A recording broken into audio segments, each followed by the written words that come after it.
за моїми оціночними судженнями, неназвані друзі Міндіча і Чернишова Андрій і Вова є Володимиром Олександровичем Зеленським і Андрієм Борисовичем Єрмаком. Ой, І там, да, і всі ж там, как так же ж так, блін. А ми ж не догадувались, да, це як в старому древнім теж совєтському анекдоті, коли мужик їде у відрядження і щось в чомусь підозрює дружину і сина підучує. Ти ж там подивишся, там, що мама робить, поки я десь у відрядженні. Вертається, ну що, синок, так що, каже, приходив дядя Коля, і що?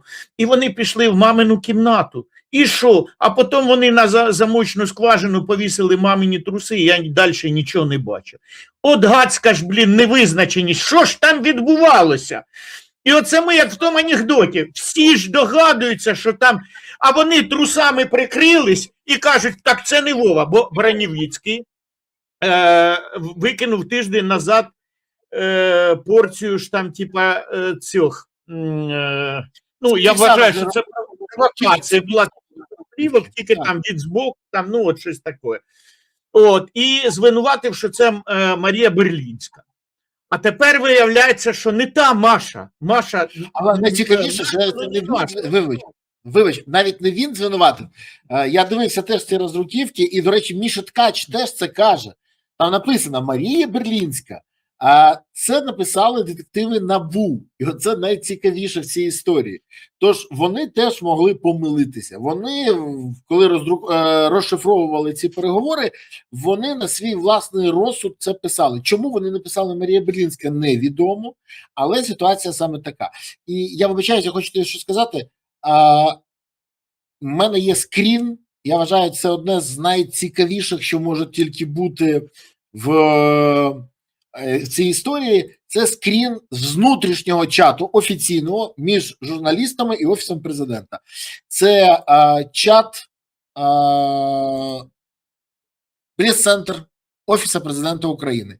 І тут вони просять у Офіса, будь ласка, прокоментуйте, чи заокремо може ОП щось сказати з приводу того, що на записах йдеться про будинок Вови, будинок Андрія в кооперативі «Династія» в Козині поруч з будинками Міндіча і Чернишова. Може нарешті спростувати чи підтвердити, що на цих записах йдеться про президента, про Андрія Єрмака і про будинок, який призначався їм. Має чи не має президент до цього відношення? І ну, далі знав про президента, про будівництво. Відповідь Литвина: не коментуємо.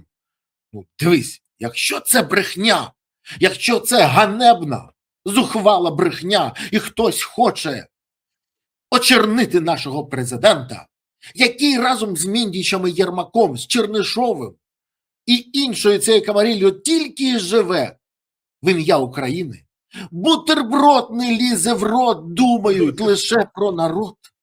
Якщо це так, чому не сказати просто? Це брехня, це неправда, це не відповідає дійсності. І ті плівки, краще які підтвердить документально. НАБУ, да, і на їх запису НАБУ, це теж неправда. Але кажуть, не коментуємо. Хіба це... Володимир Олександрович ж може ж там дати доручення, сказати, знайдіть же ж дійсних власників, це не я, знайдіть дійсних власників і докажіть, що це там типа якийсь цей.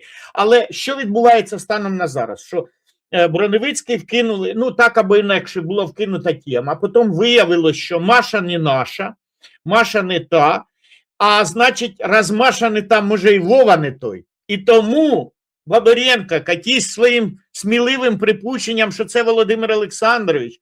Але ж я ж тоді кажу, так хай Володимир Олександрович, у нього ж маса повноважень, СБУ під рукою. Цілий департамент, зніми зараз і кинь, знайдіть тих справжніх 4 власників. От, щоб підтверджено, задокументовано було, що є якийсь студент Вова чи бомж Андрій. Ну, може же ж бути, от по сусідству з Міндічем будувався теж Вова і Андрій, будувались. Ну, один із них бомж з вокзала, один студент, наприклад. Ну, і Володимир Олександрович скаже, ну, бачите, у Міндіча там зовсім другі там сусіди, не я. не я. Тобто Міндіч, да, ну, подлец, нехороший чоловік. Чернишов посадим, ну Вова і Андрій, це не я з Андрієм, да. От. Но мовчать, не коментуємо. І це, ну, там стає очевидним для всіх, що, а що ж таке? От, і з цього приводу я б ще хотів одну річ сказати. Там, зокрема, піднімається нова тема, що, ну, от бачите, боротьба, ви боретесь з корупціонерами, а треба боротися з корупцією. Зокрема, там і поважаємий мною дуже Ігор Семиволос так говорить, да? Що стоп, що не підмінюйте ці два поняття, і я з ним десь погоджуюсь. Але це там як дорікання, що Міша, не тим займаєтесь. Так ні, а от я тут хочу заперечити, що боротьба з корупціонерами, да, ми можемо займатися або з наслідками, або з причинами. Да? Причинами, по ідеї, займається НАЗК, воно створено для того, щоб профілактика була корупції. Да? Там, типа, кадрова політика, профілактика корупції. Призначайте ж гадство не друзей Міндіча, а порядних людей, у яких є класний бекграунд. Так от, журналіст не може вплинути на призначення з Офісу Президента. Якщо повністю корумпована структура, да, ми розуміємо, що треба боротися з причинами. Ну зараз з причинами через створення законів. І я би пропонував там кілька от речей от зараз для боротьби, щоб ми боролись з корупцією, а не з корупціонерами, тому що це дійсно різні речі. Щоб не вийшло, що там, типа, що ми з Березою хайпуємо, щоб якийсь політичний, можливо, капітал набрати там чи ще що ми показуємо сміливо там, що це Володимир Олександрович, дивіться, журналісти бояться сказати, а Бабаренко ні, він храбрий, він не на фронті, ну тут в тилу, там, типа, ну можуть же ж таке сказати? Да, звісно. От, але давайте ж, люби Боже правду, ми боремося зараз з наслідками, ми викриваємо корупціонерів, але щоб боротися з корупцією, повинні бути якісь повноваження. І що ми можемо? Ми можемо тільки запропонувати проєкт рішення. Ну, наприклад, провести ще раз люстрацію, в мусорки посажати чи не сажати в мусорки, да? Ужесточить законодавство там до пожиттєвих, а то Українська Правда випустила, тільки 24% всіх корупційних справ закінчуються реальними сроками. А що ж так? А чого не 99? От давайте зробимо так, щоб було 99. Тоді, можливо, от буде боротьба з корупцією, да? Тому що якщо у вас є досвід, ви хочете вкрасти в державі, але ви знаєте, що 99% випадків закінчується, що ви не відпетляєте, ну тоді от уже ж інше ж відношення, тоді ж подумаєш, почухаєш голову, а може не треба красти, да?